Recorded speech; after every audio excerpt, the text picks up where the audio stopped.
Welcome in to another episode of Building the Pride. I am your host, Drew, and I am joined, as always, by my co-host, Steve. You're not Steve. You're Michael. I'm not Steve. I don't even know who Steve is. So, don't know why I said it. Let's move forward. All right. So, welcome into episode, I don't know, something or other. 13? Yeah. Right? Something like that. Week 7 of the NFL. Week 6. Which one is it? We are going into week 7. So that's what I meant. Yeah. We're going to go into week 7. Yeah. Nice save. Yeah. So I do what I can. Yeah, thanks, buddy. I know. Doing the banners to your thing today is probably a little like, oh my gosh, what do I do? To be fair, thing. You're trying to cover it, but that had nothing to do with my open today. But that's a good segue. I'll take it. We're going to mix it up a little bit, and we are going to welcome our new subscriber right at the top so that they can get their recognition. Right on. Welcome, dads. Dads or Dad Z or either, I guess. This is very awesome. Very obviously dads. Yes. So we appreciate the sub. Yeah. Tell your friends. You can't be the only Lions fan, right? You got to have others. I think I'm just happy that Dads is here. So we'll let him get good and hooked before we start pressuring him for additional subscribers. So there we go. Yeah. So, well, Michael, Lions took a trip down to Tampa Bay this week. We did. I wasn't sure what we would expect going in, to be honest. You know what? Good defense. So I guess I do want to talk about that at some point because I watched the game and I'm like, for real? This is a upper echelon defense in the NFL? Really? What about them is what? We didn't play great. Like we scored. I mean, granted, we scored 20 points, and that's that extends our streak, our current active streak, NFL active streak of most 20-point offensive showings in a row. So that's cool. Which is surprising because you'd think something like Patrick Mahomes and the Chiefs would be the longest continuous streak of 20 points or more, but it is not. It is us. So suck it, Mahomes. Jesus Christ. So let's do some news and notes from around the NFL before we dive too much into the game here today. Not a ton going on in the NFL, I think. Currently, there's no contract negotiations, no big drama that I can remember in the NFL outside of the Los Angeles Chargers didn't beat the Cowboys. And what does this mean for Brandon Staley? Has Bill Belichick lost his edge, stuff like that, but not the usual stuff that we talk about here on the show, like who might get traded or who got hurt, or I guess Deebo Samuel and Christian McCaffrey did both get forced out of their game, which they lost to the Browns, who are playing a backup quarterback, PJ Walker of all people. So hey, it is what it is. Yeah, it goes down in the win column, right? So, yep. Sorry, I'm trying to fix some other technical stuff on the side here, and it's not working. Oh, sure, yeah, 100%. So, yeah, not a ton going on in the NFL right now. Probably more so in college football, but we don't really talk about that. I guess the Eagles did sign Julio Jones to their roster. Could be an interesting development. That as well. Yeah, but I don't know that really means anything. He has not had good showings in Tennessee.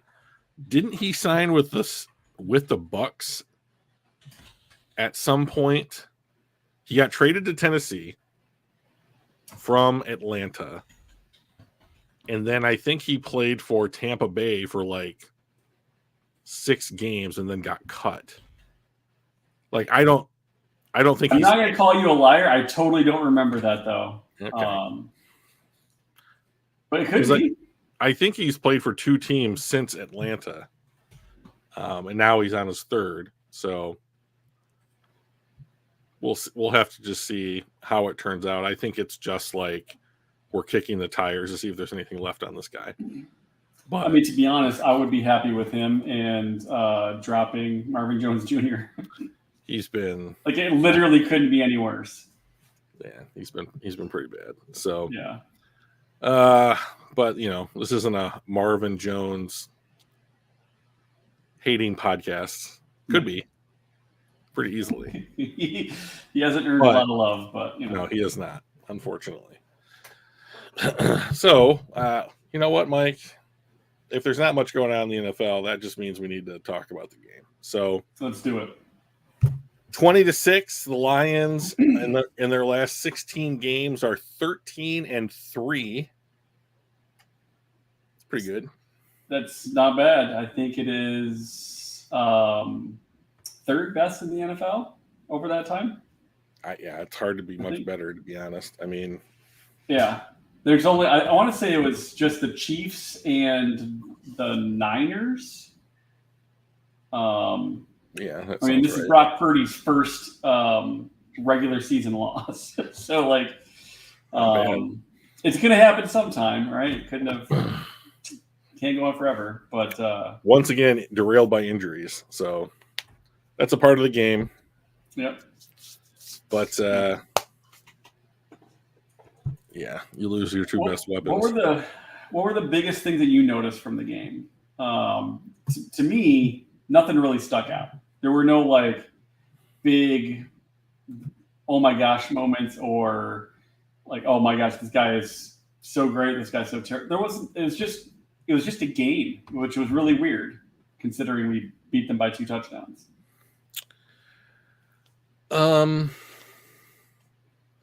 I was surprised that Aiden didn't have the type of impact this week that we've seen him had literally every other outing. So what I'm hoping here is that the Bucs had a wonderful individual effort as opposed to some schematic thing that other teams can copy that would limit him. I have not heard anything about him being injured, so I don't think that played a part. Yeah. I watched him. I basically watch him every time that they have a defensive snap. And I didn't see anything that they were doing that any other team didn't do. Double team him, chip him, devote a running back to his side, stuff like that. And I'm not going to sit here and be like, Aiden Hutchinson gets held on every play. He gets held on a lot of them. Yeah. But like, if they don't call it, it's not holding. So whatever. But I thought there was a bit of that. It must be not have been egregious enough for a flag. But like, and maybe it's just the way that Baker Mayfield moves around. But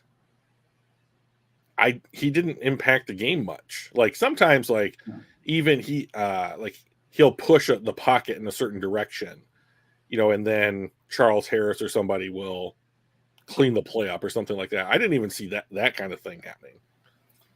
No, he had 1 total pressure the entire game, which going into this game, he went 7, 6, 6, 8, and 8. Those were his pressures in the previous one. This was 1. So I mean, steep drop off there. Do you have a snap count right there in front of you? I do. He had 50 total snaps, which is also lower than most. But I think they also didn't have as many snaps in the game. Like, sure. I don't think their offense had as many. Takeaways. So I guess my takeaway would be like, yeah, he did not impact the game much. And my other takeaway was, yikes, like we are really, really down on running backs. I mean, like the running backs that played the most in this game were Corey Reynolds. Good job, by the way, Corey. You're doing it. Craig Reynolds. Wow. God damn it. And Divine Agzibo. I'll tell you my big takeaway. I figured it out. So I listened to this game live on NFL.com, which gives you the home team's radio announcers. I have never in my life heard announcers that were this bad at their job. Really? And it was particularly, here's the problem. Here he would say things like this. He would be like, Mike Evansfield dropped the ball. And I'm like, you mean Mike Evans? And he like combined like Evans and Mayfield when he would talk. And then he would say things like, oh, okay, it's 3rd and 9. Oh, wait, no, it's 2nd and 2. And I'm like, whoa, dude. Like, are you even watching the game? The down and distance here is vastly different than what you're describing. It was actually difficult to just have the game on in the background. I had to like pay attention to what the dude was saying because his like buddy commentator would be like, actually, that was Trey Palmer who came up with that one. You can tell because the numbers on their jerseys are vastly different, or something like that. And he could get nothing right. He called him, he used Amon-Ra St. Jones like 3 times. And I was like, it's St. Brown, dude. The dude I wonder if they had a fill-in. Because like their announcers are usually solid. Like they're passionate and they like they've got it going on. So that kind of blows my mind, but it's hilarious nonetheless. I was so surprised that the quality of like people watching the game live and how well they were reporting it. And I was just like, at one point they were talking to the sideline reporter. I think it was coming out of like their 3rd quarter or something. And he said something like, we're going to kick it upstairs to like the Hall of Famer, like Edgar England or whatever his name was. And like Chipper Stevenson, or whatever. Chipper and Edgar, how are you guys doing up there or whatever? And then the guy took over. And then I was like, Hall of Fame broadcast team? Huh? And like, I couldn't believe it. Like he was getting players' names wrong on both sides of the ball. Like down and distances were incorrect. And like, you expect a certain amount of homerism when it comes to like, local announced teams or whatever. And so that was fine. But like, clearly the Bucs had never done anything wrong and the Lions cheated every play. And I was just like, okay, dude, like a little bit of it's fine, but you're abusing the privilege here. So were you listening to the Tampa Bay? Yeah. I thought you were talking about ours. Oh no. Gotcha. I'm like, ours are really good. I'm shocked that they had, but they're Amon-Ra St. Jones and that kind of stuff. But it's crazy. If it's the opposition, that doesn't surprise me. Yeah. But your job is to know those people's names. Right. So like, and Amon-Ra St. Brown is considered a top 5, top 8, whatever wide receiver in the entire NFL. Everybody knows his name. You should too. Everybody that's listening to the broadcast knows his name. Did you post our Go Live thing in the Facebook groups? I did. Yeah, it was like a minute or two after we started, but I did.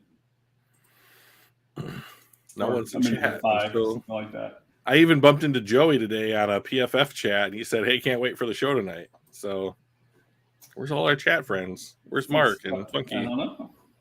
Super Bowl or bust, nonetheless, right? I'm sad. Yeah. There might be another live stream that they've got over, priority over us, which is our mistake. Not the normal ones. I checked them Gotcha. while we were out air. So that's it. Okay. Anyways, I guess this is the kind of game that made me feel, all right, this team is more real than I was giving them credit for. Because Tampa Bay has had a nice start to the year. They're leading their division. The Lions were on the road, and they were banged up. And they did get St. Brown back. But, no Branch. That was a loss.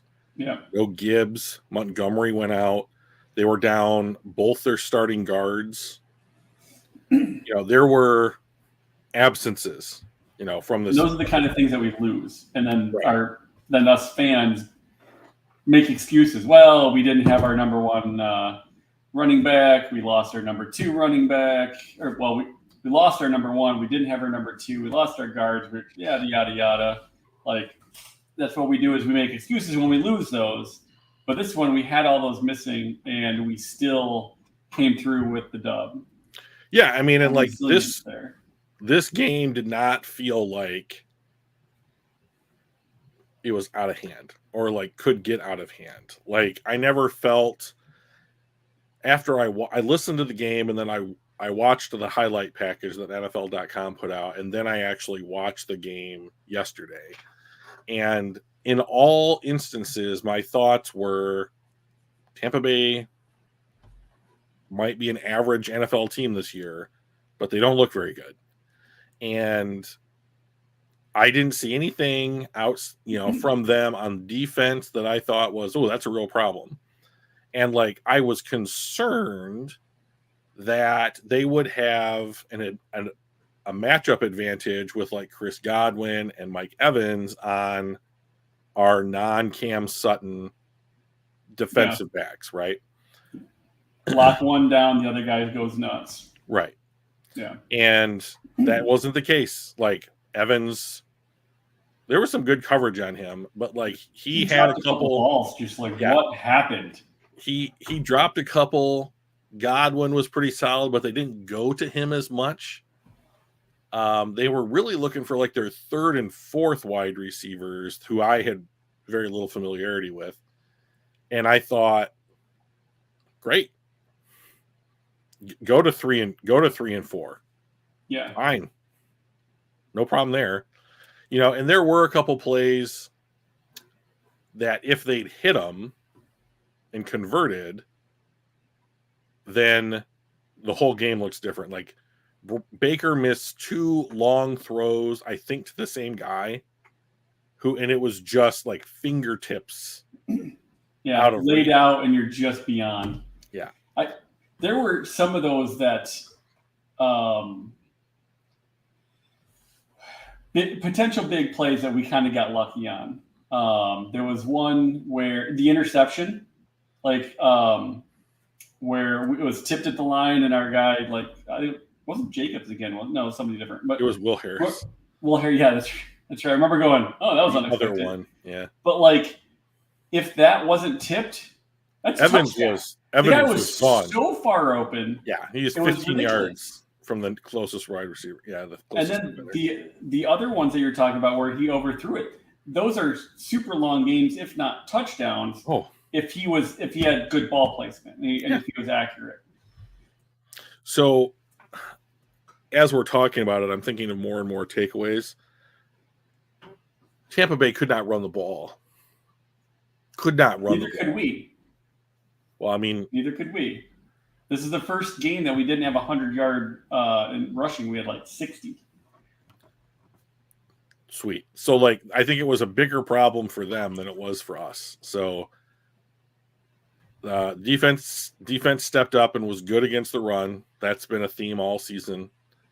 And the Lions converted like 50% of their third downs.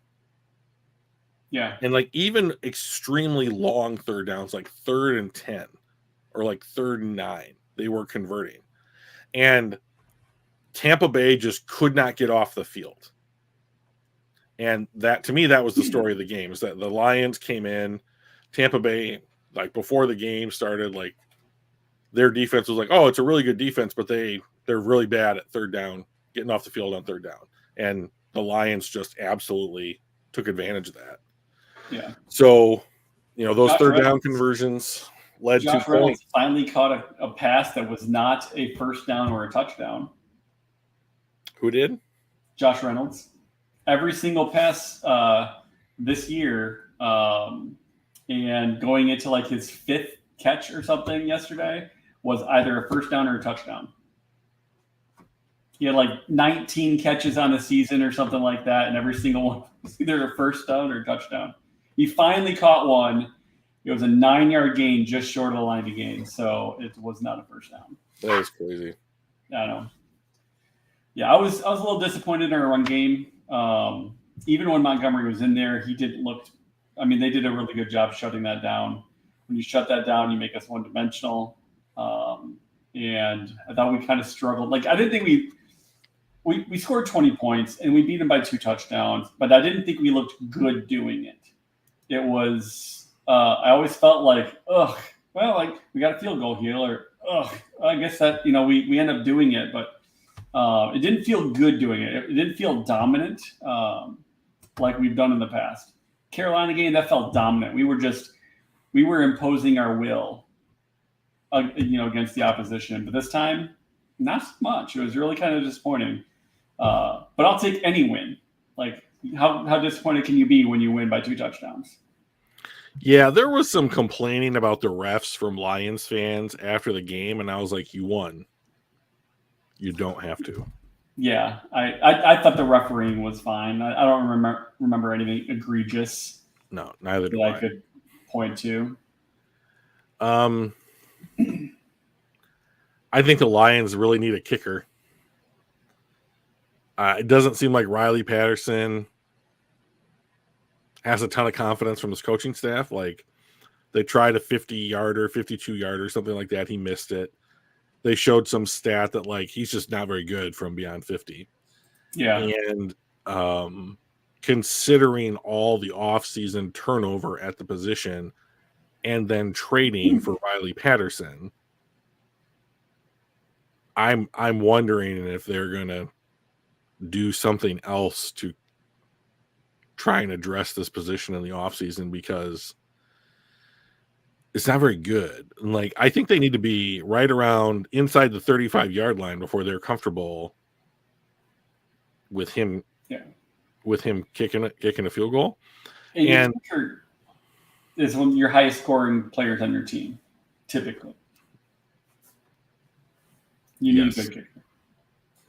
Yes.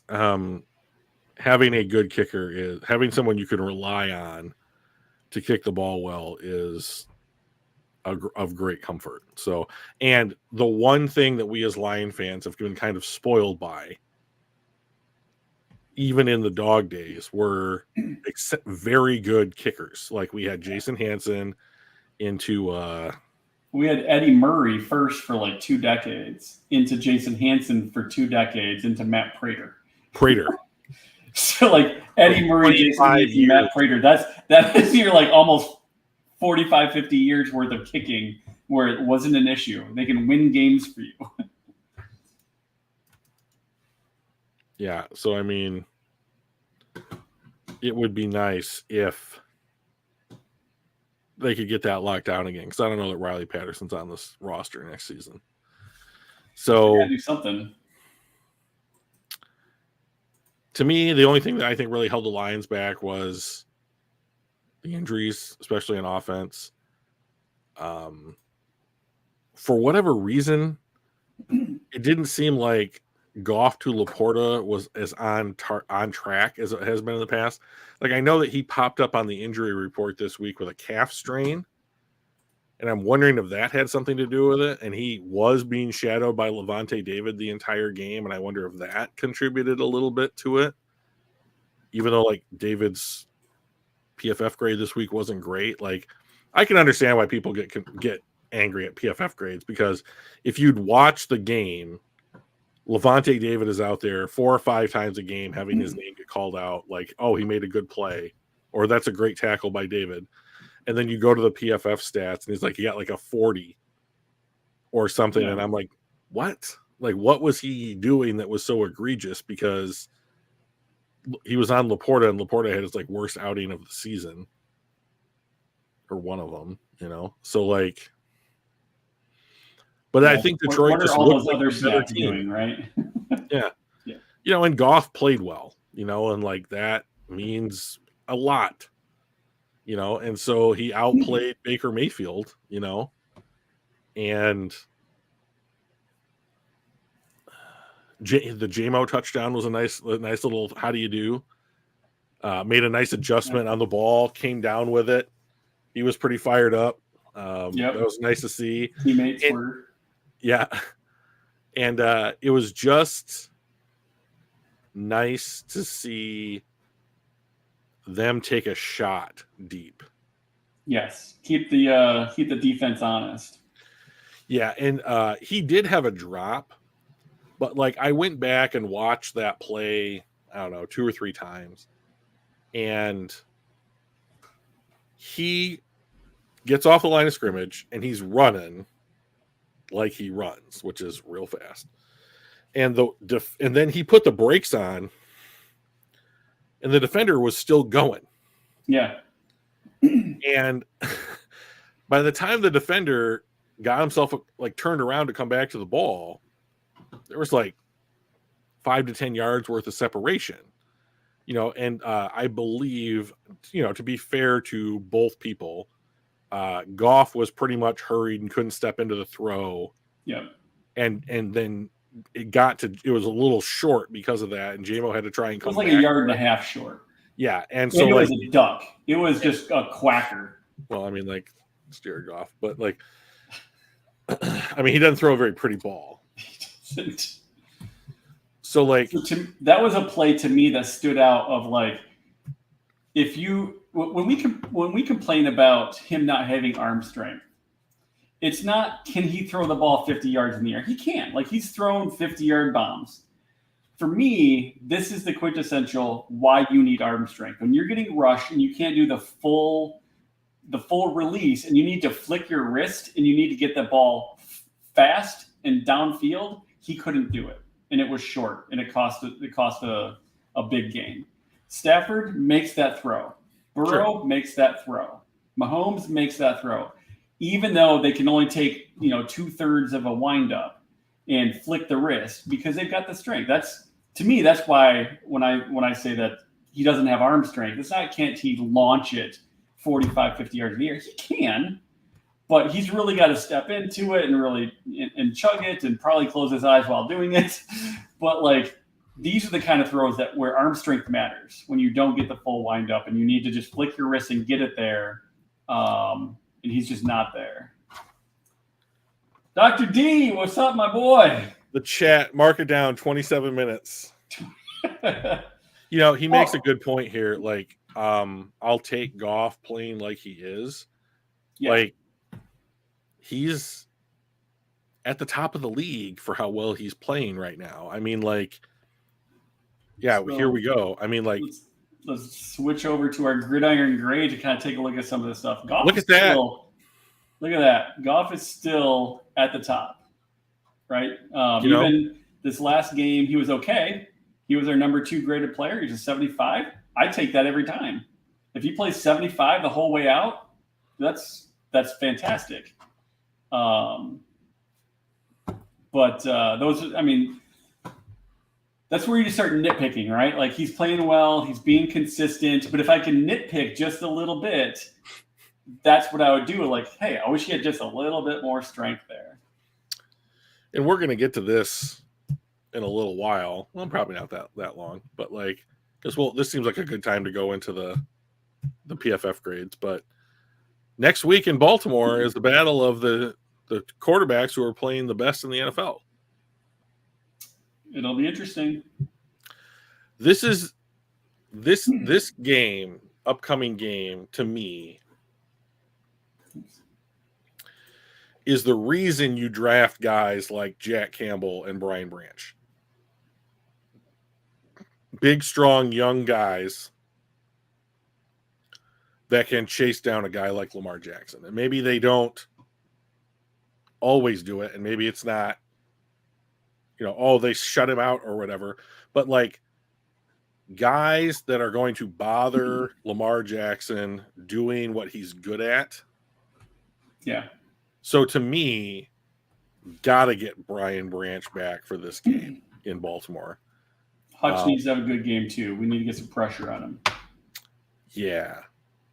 I think Branch is the more important player in this particular game than Aiden Hutchinson, which is weird for me to say because I love Aiden Hutchinson. But Branch seems like the kind of guy that you would put on. There's a lot of okay, you're going to. Well, it's not exactly an uncommon name. I didn't expect to see that long of a thing.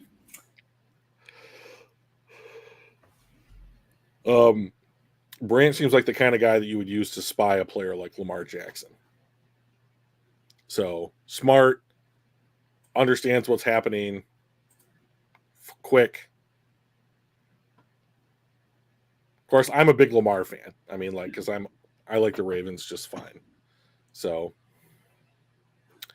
should be a good game in Baltimore next week. And to be honest, and I can't believe I'm going to say this, if the Lions go into Baltimore and beat the Ravens through week 7, I think that they can lay the claim to the title. They're the best team in the NFL.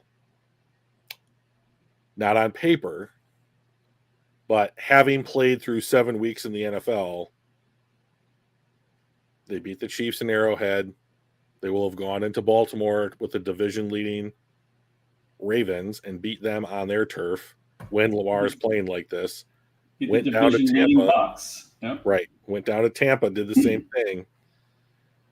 You know, I think you got to say, because they're 3-0 on the road. When the last time did you say that about the Lions? They're 3-0 on the road. I think the last time we started out 5-1 was like 1969.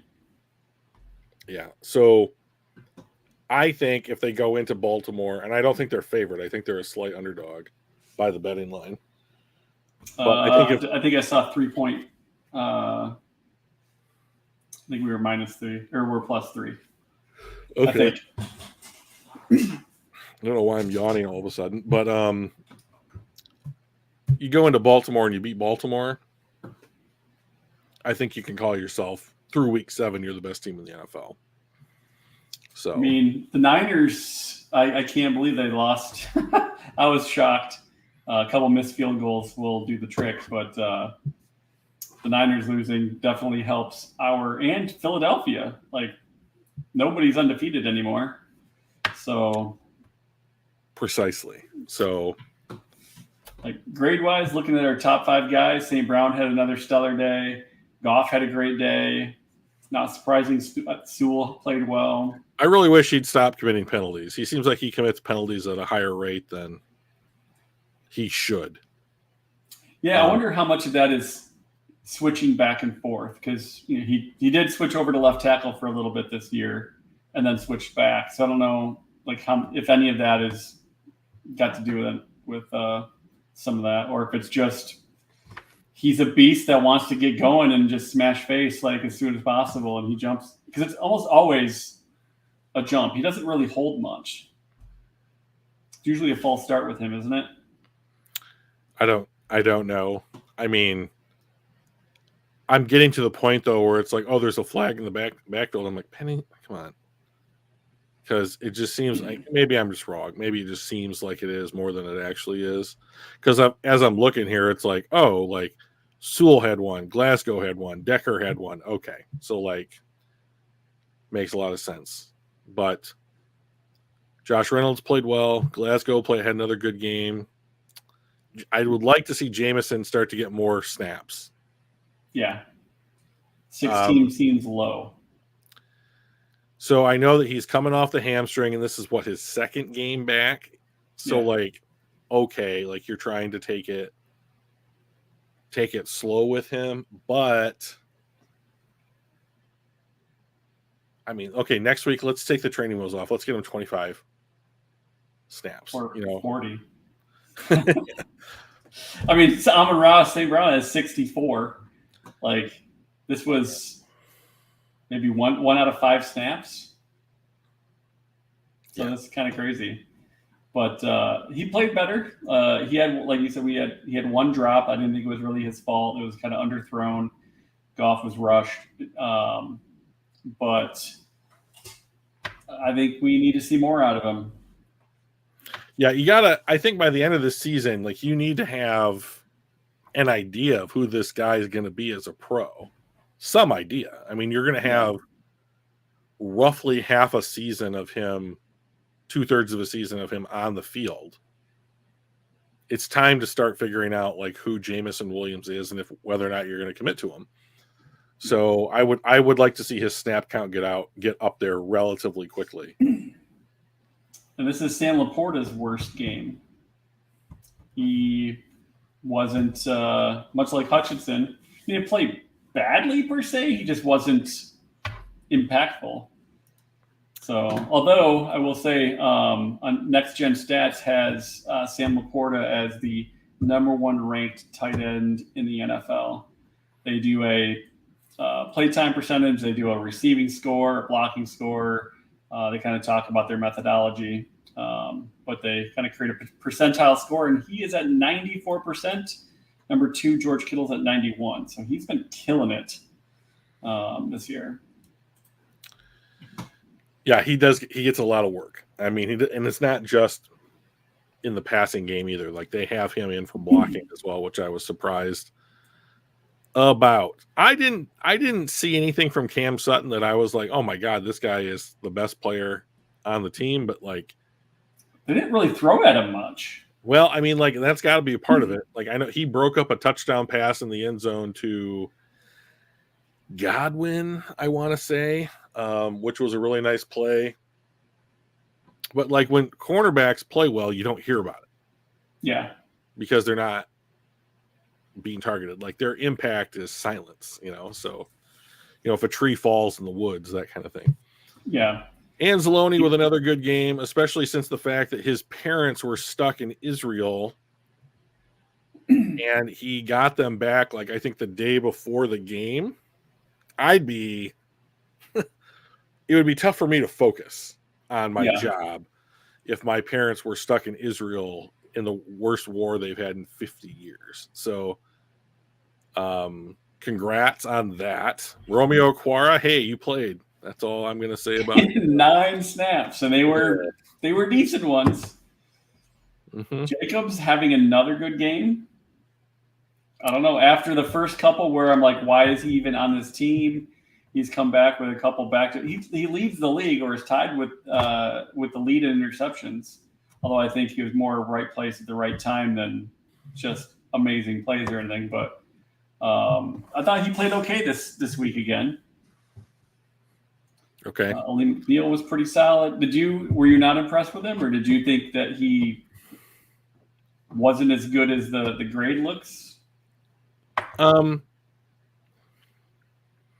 I really need to be sold pretty hard on Jerry Jacobs. Like, I certainly think that he has all the swagger necessary to be an NFL starter. Like, the dude does not lack for confidence in any regard. That's important, I think, if you're going to be a good player. Like, you have to believe that you can be good. He did have a play where Will Harris's interception is a fluke, right? Like the ball got tipped in the air. Yeah. Good on Harris for like recognizing that, getting under it, and actually making the interception. That's all to the good. The point I'm trying to make about Jacobs, is I don't think he was, for his picks, like both of them were in zone coverage, and he was able to come off his guy to make a pick in a passing lane. Good job. Those are good plays. But like the Lions don't run a ton of zone. So, I mean, I don't know how many opportunities he's going to have. But in this game, he was in man. I think it was on their third guy, Trey Palmer. And he got inside position on him. And the Baker threw a slant. And like the ball bounced off his shoulder. Like he had a chance at it, right? Like he was in the best position to make the catch. And I was like, okay. Yeah. If you're going to do that, my opinion's going to get changed about you, because being in the right position to make a play, now we're just talking about making the plays. Yeah. And he was so bad those couple games. He was pretty bad. Like so bad. Like I need more than like one game to not think it's a fluke, right? So, I mean, hey, keep it up. If you keep hitting 74s, I'll be pretty thrilled. Kirby Joseph surprisingly was so low. I don't know what happened to him. Hutch was our bottom. It's his coverage grade too. So like, it's his coverage grade that hurt him. So like, yeah. But who was he? I think he was primarily matched up on Evans, and he didn't do a ton. Yeah, and I'm like, anyways, he didn't have a very good game. You and I talked before the show that like, there was at least one play where I was like, he straight up did not want to tackle Mike Evans. Like, you could just tell. Because Jerry Jeudy had a chance, or God damn it. Jerry Jacobs. They both start with JJ, so yeah. It's not Justin Jefferson. No. So Jacobs had a chance at him, and of course, Mike Evans got 6 inches on Jacobs and like probably like 40 pounds. Yeah. And like, so he gets out of the tackle. I don't want to get trucked. I don't want to get trucked. And Joseph's like, all right, and like wraps him up. Dive at your legs. But like, effectively, each of them should have been given half a tackle because no one wanted to commit to the full thing. So I don't know. I didn't think anybody played exceptionally well on either side of the ball. I just thought that that most of the Lions played better than most of the Buccaneers, and they made fewer mistakes. I don't think they turned the ball over, and they didn't have that many penalties, and they converted on third down, which I think is the big deal in this particular game was, could you get off the field on third down? And Tampa could not. So yeah, I felt this was like, it was a game. Like, we didn't look super great. We didn't look super bad. We looked okay. And Tampa Bay was kind of the same way. It was very kind of unassuming, blah kind of game. No, not really many big plays. The one to JMO was the biggest play of the game by either team.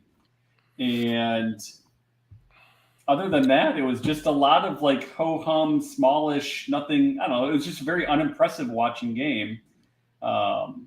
Looks like it would have been a Thursday night football game where you just had two kind of like meh, performances, and someone's got to win. And I love that we did. But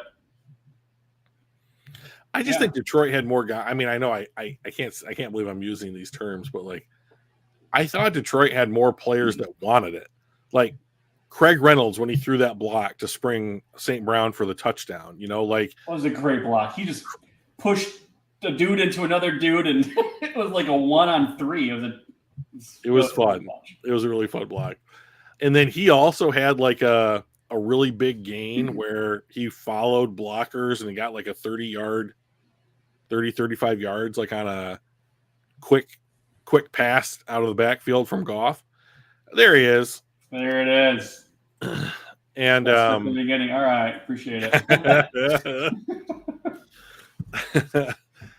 And Raymond had a play or two that I thought were like pretty clutch. Of course, St. Brown was himself, which is pretty high level, at this point. Like, he's a pretty high level receiver. And it just looked like there were 2 or 3 guys on the Lions that just wanted it more than the Bucs. Yeah.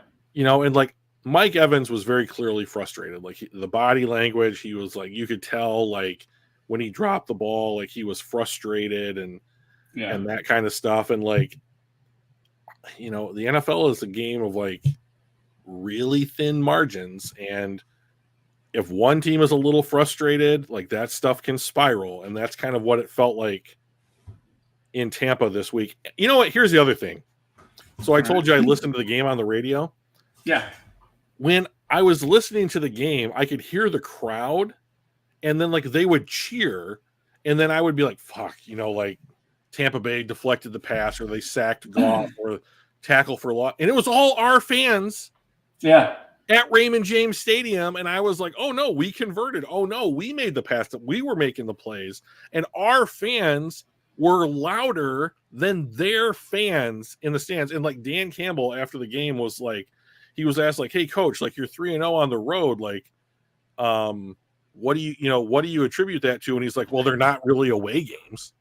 Yeah. I mean, think about that shit for a second. I mean, like, if you can go down to Florida from Michigan and your fans are something like a 40-60 split, like, that's not home field advantage anymore. Yeah.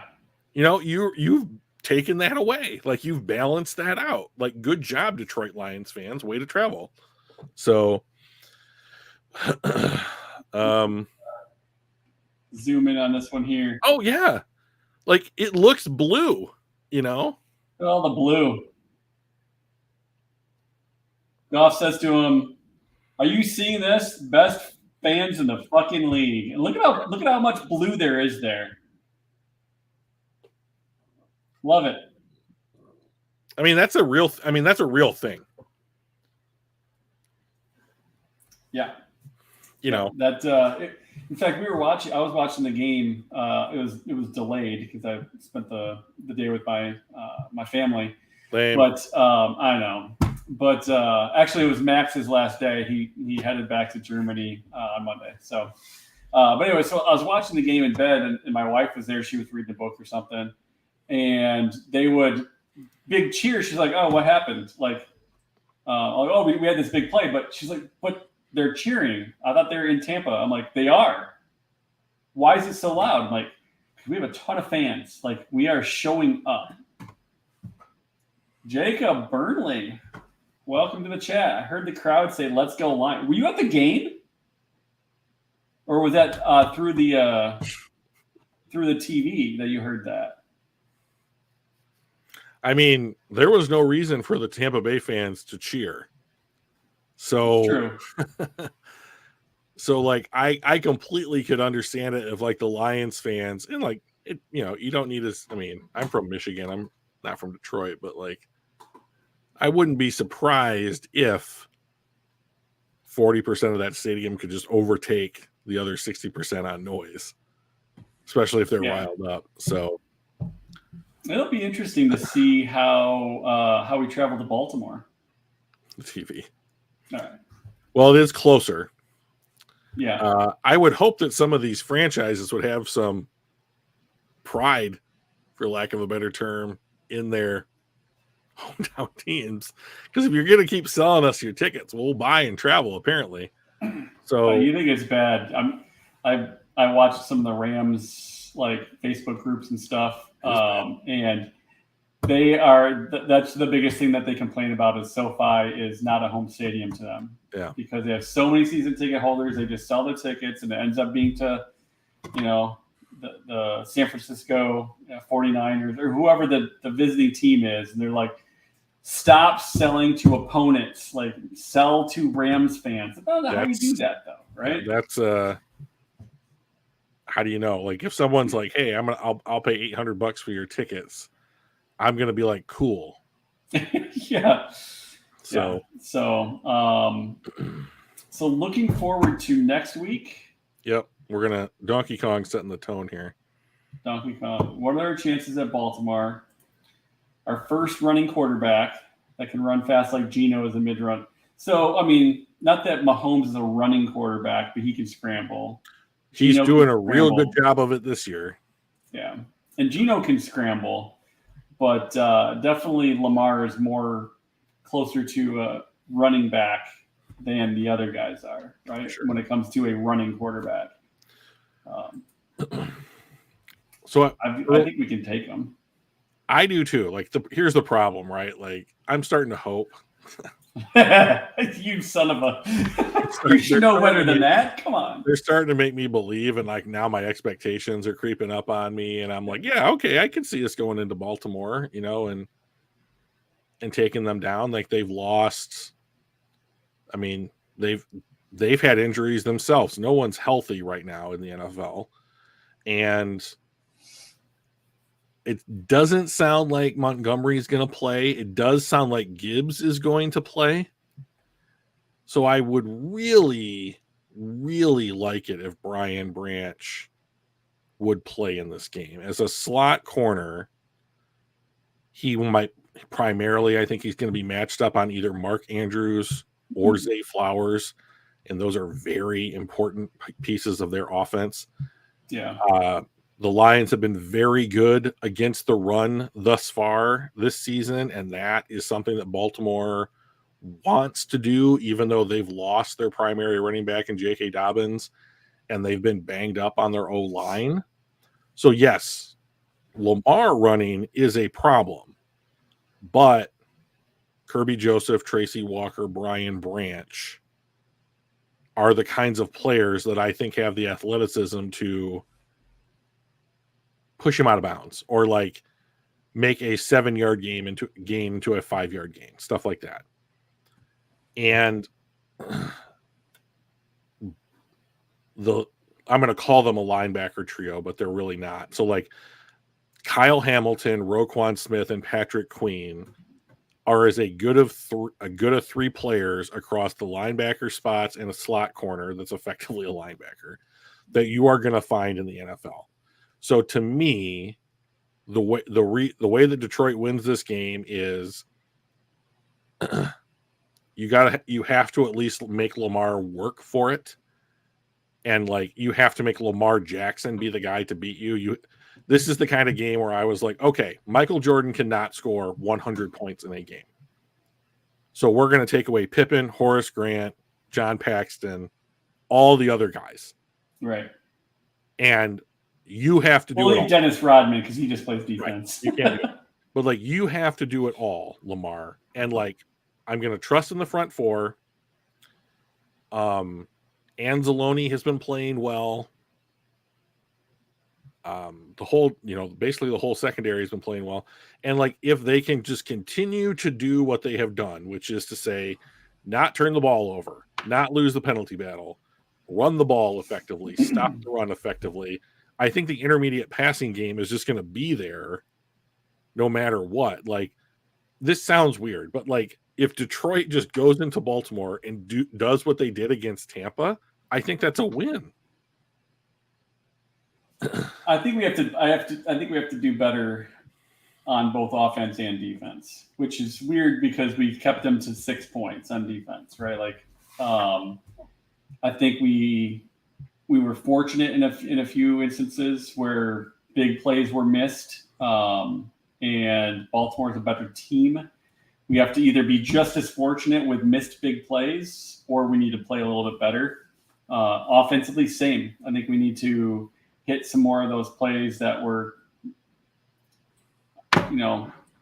1 yard instead of 3 or 7 yards instead of 9, whatever, like throwing it short of the change to a guy that was covered like a blanket. Those kinds of things we can't do. We need to do a little bit better there, but I think we can, right? I think our run defense is really good. It is top 3 in the NFL right now. I think that's going to help keep Lamar Jackson in check. I think this might be, if I'm looking at this game and I'm like, all right, what are the things that we need to do to come out victorious? I think we need a couple things. Number one, Gibbs needs to come in and show why he was number that would be very nice running back, right? An offense that needs to happen. I think Sam Laporta needs to step back. I mean, he had a average game this last week, and I want him back up to where he was. So that's what I want on the offense. On the defense, I think Jack Campbell needs to step up and be the first-round linebacker that we expect him to be. He's been mediocre at best all season, and I think he's got the speed, and he's a good tackler. And we may need that against Lamar Jackson and try to keep him in check. So I'm hoping to see Campbell do really well. I'd like to see Gibbs do really well, not just to justify their draft positions, although it'll help that whole argument, right? But like, I think those are real key pieces to how we might win. Yeah, hard to argue with. I mean, like, I'm starting to think that the Detroit Lions floor for how they play is a lot higher than I initially thought that it was. And this seems like a team that if you don't make mistakes, well, if their opponent makes mistakes, they're going to take advantage. And it's unlikely that they will make too many mistakes. So I'm a big believer in that you take advantage of your opponent's mistakes and that you don't give them the same opportunity that you did. So to me, that's primarily what I meant when I said, like, if you can go into Tampa and do what you did down there, which is just play mistake-free football,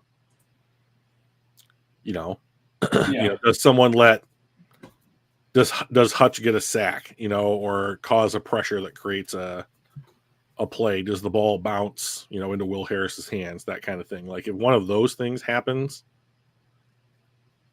I think it would take, a 66-yard field goal to try and It's not going to happen twice. Yeah. Those sons of bitches. It's not going to happen twice. No. So I think this will be a good game. This could be like a game of the week. I do want to say I won $30 on the Dolphins beating the shit out of the Panthers. Thank you very much, Carolina. Nice. But I had a couple dollars on that game. But Mike, before we go, Yeah. All right. I had a little exercise that I wanted to do today, and it's basically like at the end of the month. And I wish that there were more people in chat because I really thought about them when I was putting this together. At the end of the month, the NFL trade deadline will be here. Okay. And you have an opportunity to add a player to your team that is A, healthy, and B, probably a difference maker. So I scoured the internet and a couple of different podcasts to come up with, let's call it 3 to 5 targets that I think the Lions could realistically trade for that would be a quote unquote difference maker at what I consider to be a position of need on Detroit. So we're gonna talk about 3 scenarios, and if you're listening in chat, please participate because I think it would be a fun exercise. So first trade idea, and I'm going to go most impactful to least impactful. Okay. Brian Burns or Chase Young for a first and third round pick. First and third round pick. In this next year's draft. I'm assuming the third isn't like. So 2024, you got to give up your first and probably like a third to get a first contract elite. Well, maybe not in the case of Chase Young, but he's having his best year since his rookie year. A quote unquote elite pass rusher in Brian Burns, or like one that could certainly become elite in Chase Young. Would you, Michael, trade that package for either of those 2 players? First and third, I think Donkey Kong. We'll get to that. Is there time to put some money on Goff winning MVP?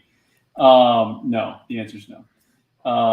But so I think I would. A first and a third. Are they on a contract year? They are both on a contract year. So Chase Young had his 5th year. Yeah. Chase Young had his 5th year option decline, so he'll be a free agent. And Brian Burns would effectively be, I think, franchise tagged if he made it to free agency. But he is effectively a free agent after the season. I think a first and a third is a little steep for somebody that is like I wouldn't do a first and third for Chase Young. I would consider it for Brian Burns. I think that it would have to be contingent on us signing him to a long-term contract.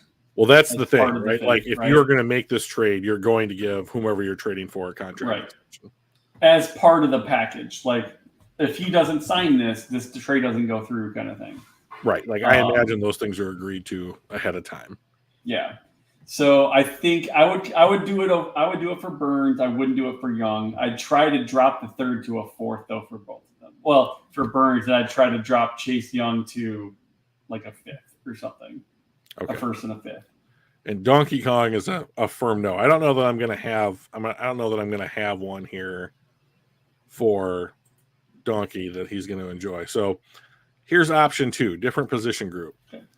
Would you trade a 3rd round pick in this upcoming draft for either Cortland Sutton or Jerry Jeudy from the Denver Broncos? These are both wide receivers. I would trade a 3rd round for Jeudy. And I would do it for Sutton. Interesting. Because I think they're both about the same quality. Yeah, I would agree with that. But like Sutton he's like the 6'4", 215, I believe, kind of wide receiver. And Judy's like a bigger Jameson Williams, who's just not quite as fast. So give up the 3rd. All right, so we found one. I think Denver is going to be fire sailing it.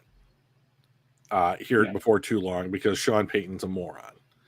And boy, he's eating his shit, isn't he? I mean, I'm real comfortable saying that Russell Wilson's not the quarterback of that team the next season. And I think I read that they have already decided that he's not going to be their quarterback next year, which is weird because his actual play the last couple of weeks, not too bad. I mean, they are going to take that contract, the Russell Wilson contract, will go down as the worst contract thus far in NFL history. Yeah. It is. This is why you can. The whole situation was doomed from the start because it was like, let's hire a first-time head coach. Now let's trade for an established quarterback. We'll put that quarterback in a new system that doesn't do what he's good at. Okay, let's fire the new coach and bring in Sean Payton, who is now the decision maker for the entire franchise, and puts Russell Wilson in another new system that doesn't do what he's good at. Yeah. Which is what he's good at is having a really strong run game and a really great defense. That's what he's good at. When you look at I've always thought he was overrated. When Sounds he was like in Goff. Seattle, yes, but I think Goff is a better passer. I think Russell Wilson is a better scrambler. But I don't think Russell Wilson was the reason why they won championships. Yeah, I don't know that any team in the NFL has won a Super Bowl on basically because they handed their ball off to a running back in 20 years. So other than Seattle. No, not other than Seattle. I mean, Seattle's run game was what got them there. And Marshawn Lynch was I'm not going to take anything away from Marshawn Lynch, but I really feel like you're underselling. You undersell quarterbacks you don't like really hard. I've never been impressed with him. He's probably a Hall of Famer, man. Because he's got the rings, for the same reason Eli Manning is, right? That matters. Yeah. And Brad Johnson, if he just had one more ring, he'd be in the Hall of Fame. Maybe. Because that's the only thing people care about, regardless of performance. It's an amazing accomplishment, man. And I'm not taking that away from him. He was part of 53 guys that won a championship. Awesome. And got to another one and threw an interception at the worst possible time. Is that him or the play call?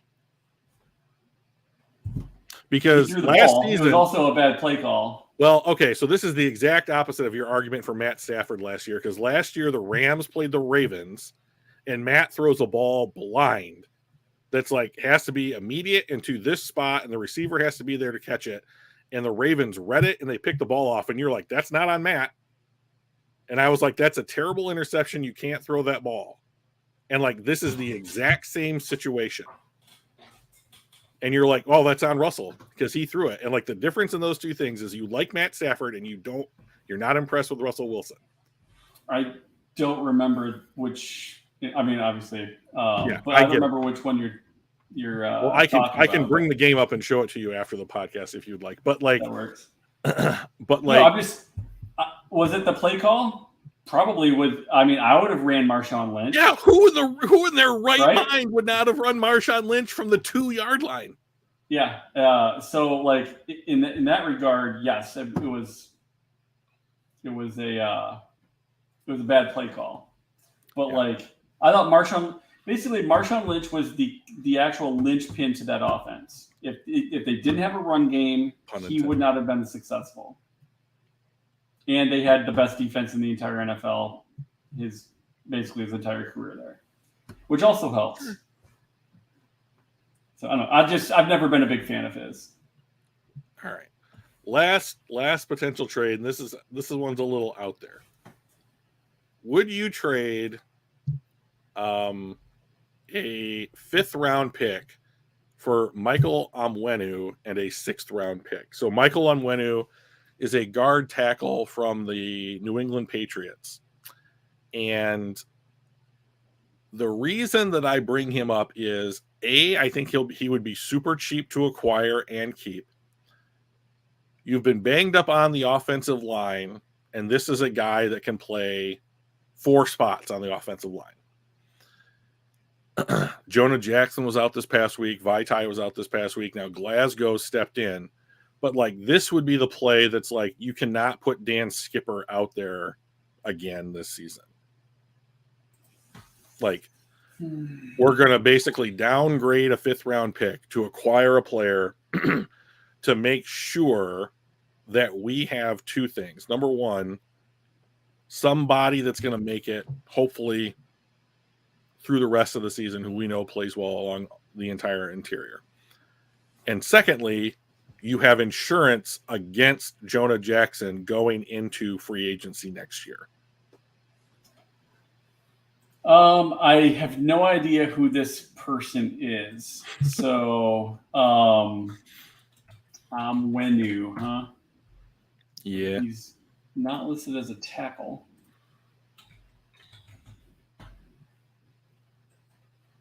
Does he play? He does play. I mean, like they are looking to trade him. So Mike Wenu. All right, I'm trying to find him on PFF. So he is his overall grades of 46, pass blocking 55, run blocking 52. He's played 200 snaps, 194, all of them at right guard. He's not played any snaps at any other position. I don't know, 46th grade, like if I'm just looking at this, having never watched film, never heard of the guy, I'm not sure I would, because I don't think Dan Skipper is any worse than a 46 when it comes to the grades on average. I mean, he'll have down games and he'll have up games, but I think Skipper is really kind of in that same. I probably wouldn't do it, and I would probably use a 5th round pick next year or 4th round pick next year for a guard or something like that. Yeah, I would do it. I mean, like, I hope he didn't check where he went to school, but like, no, where is it? Oh. Dan Skipper, by the way, has a overall grade of 77.9. Great. Only 20 snaps, but those 20 snaps were pretty darn decent. So I just don't think that Vitae can stay healthy. Jonah Jackson's injury worries me a little bit because this is like the first time I can remember him really missing time. Yeah. Maybe he missed a couple games last year. I'm not 100%. Graham Glasgow's playing well.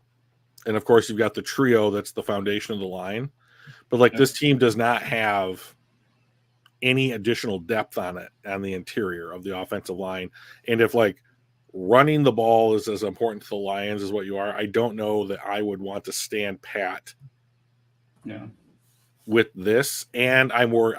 Me personally, I'm very worried that Jonah Jackson's going to be like, I would like $19 million a year. Thank you. Or I'm going to go test the open market and I'm going to be like, well, we've got Onwenu. I'm happy to roll with him for a year, like until we can draft your replacement. But like in this kind of like exchange of picks, trade seems to be getting more popular now, especially near the end of rounds. And the Lions picks, if the draft was today, I believe they're drafting 27th in the NFL. That's probably about right. So I think that I don't think I would. I mean, I think Skipper is probably, just based on grades, I would say Skipper is probably just a better option and more versatile. And then I would just draft a replacement for Glasgow or for Jonah Jackson in the 2nd round next year.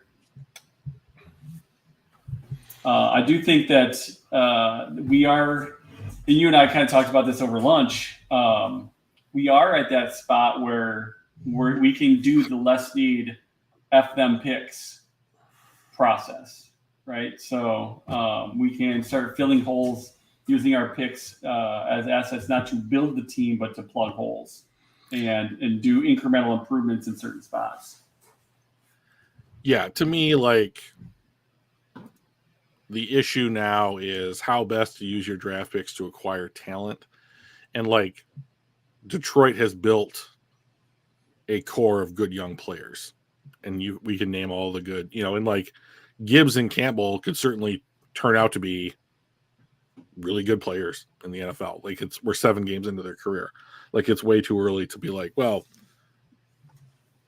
song's been sung. We know what it is, Yeah.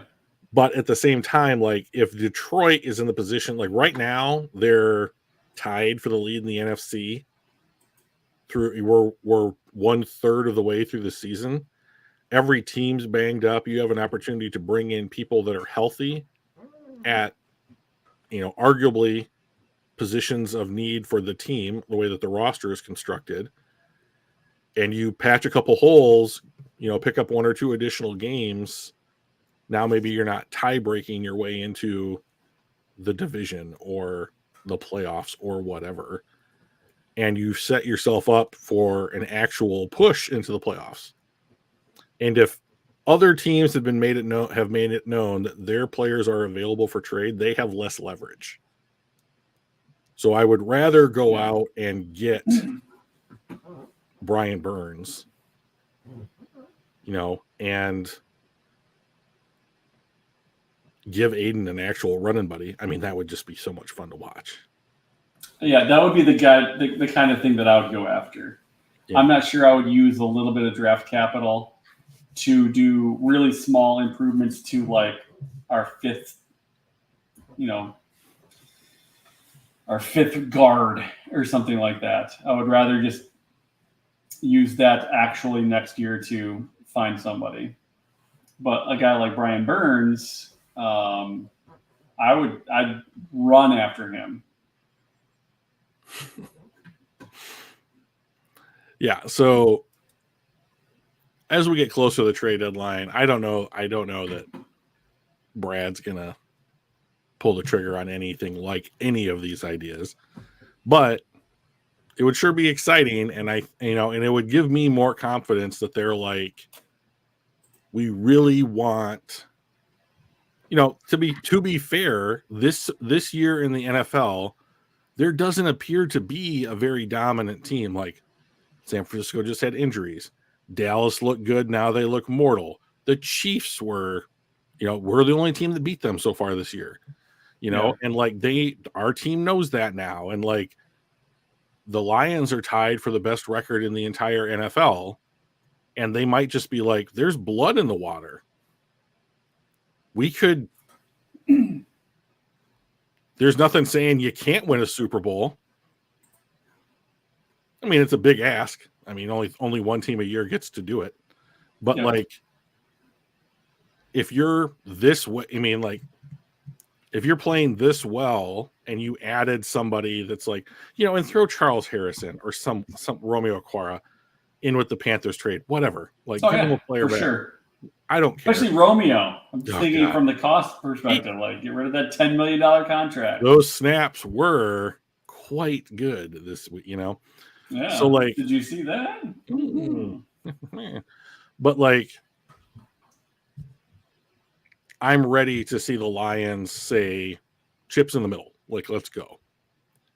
Now, I also think that's at odds with my impression of Dan Campbell and Brad Holmes, who my impression of the moves they've made over their tenure is, we're going to make good moves, but we're not going to make any moves that we're going to risk our jobs on.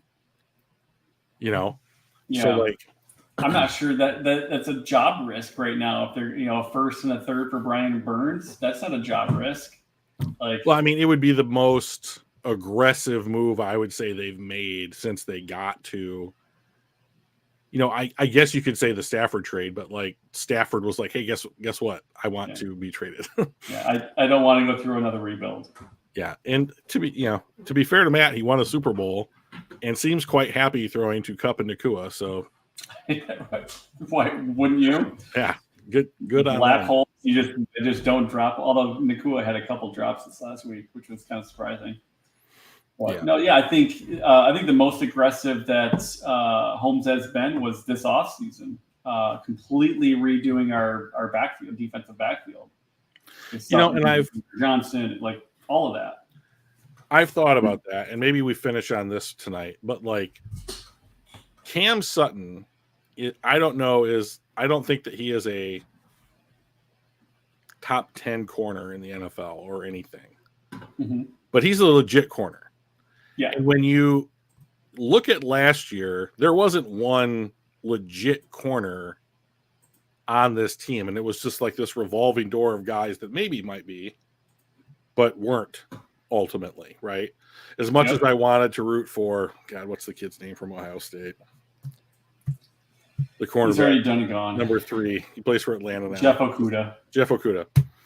As much as I wanted Okudah to work out, like he probably will never be Cam Sutton. Right. And now we have Cam Sutton. And then like Jerry Jacobs broke out last year. He's there. He didn't play very well last week, but he's a starting safety. They found that. Excellent. Kirby Joseph. What did I say? You said Jerry Jacobs. Did I really? I cannot talk tonight. I'm so sorry. No.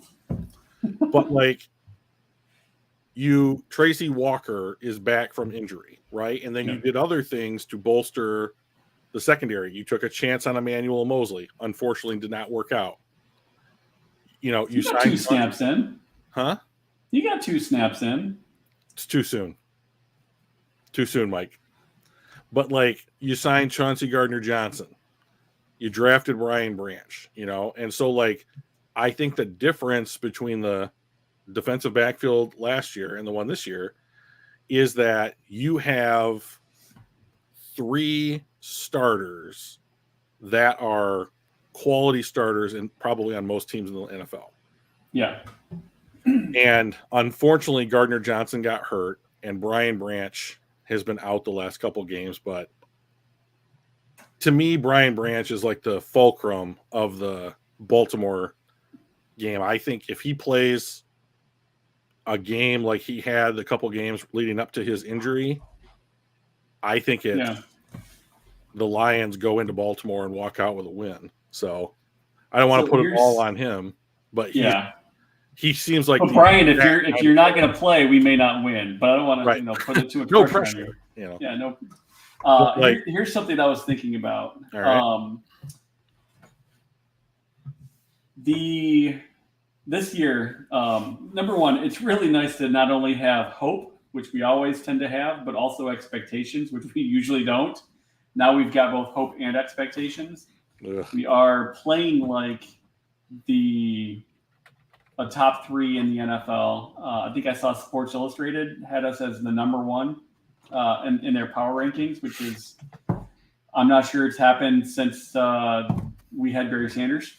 Sure. So like we've got a great team. We're playing really well.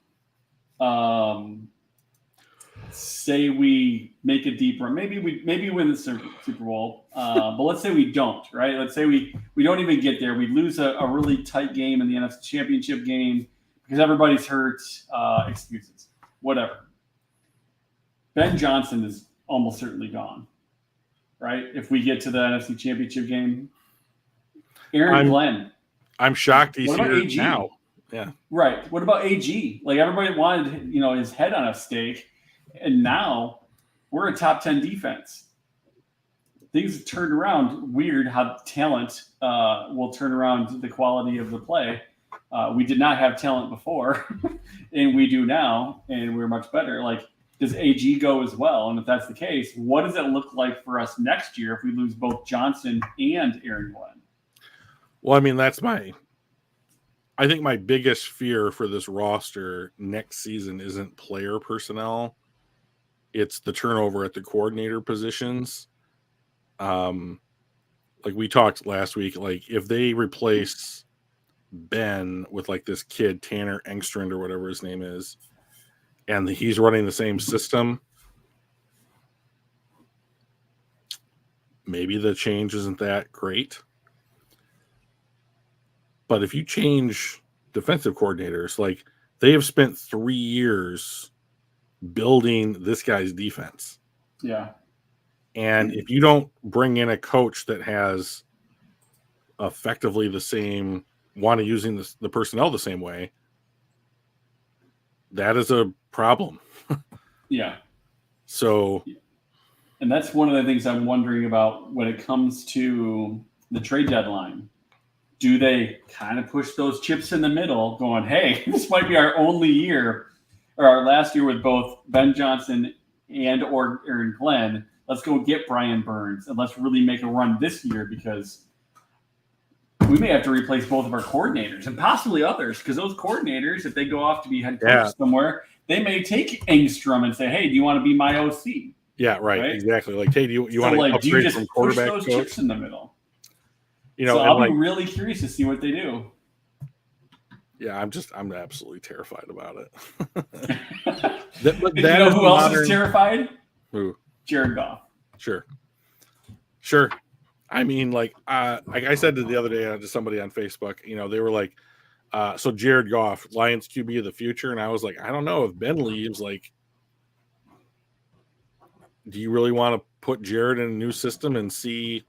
Because if let's say they put him in a system that like asks him to do what Joe Burrow does, mostly pocket passing, like pocket passing deep balls a lot. Like, I'm like, it's the Hendon Hooker show now. I mean, if you want to throw the ball deep, you gotta put a dude in there that can throw the ball deep. And Joey, I know you didn't show up tonight, but I do not want to hear about Jared Goff being an accurate deep ball passer. I just don't want to have the conversation again. So, but I think that's it. I think that's the show for tonight. I think I'll have some money on the Lions to go into Baltimore. I'll take the points and maybe walk out with another $20, hopefully. So, spool my Miami Dolphins winnings. So. Yeah, next Tuesday, I am not going to be around. I am taking my wife out to a show. I told you about this. Don't look surprised. Well, I don't remember your life. I know.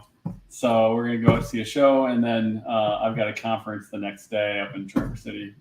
So, but yeah, so we'll have to figure something out.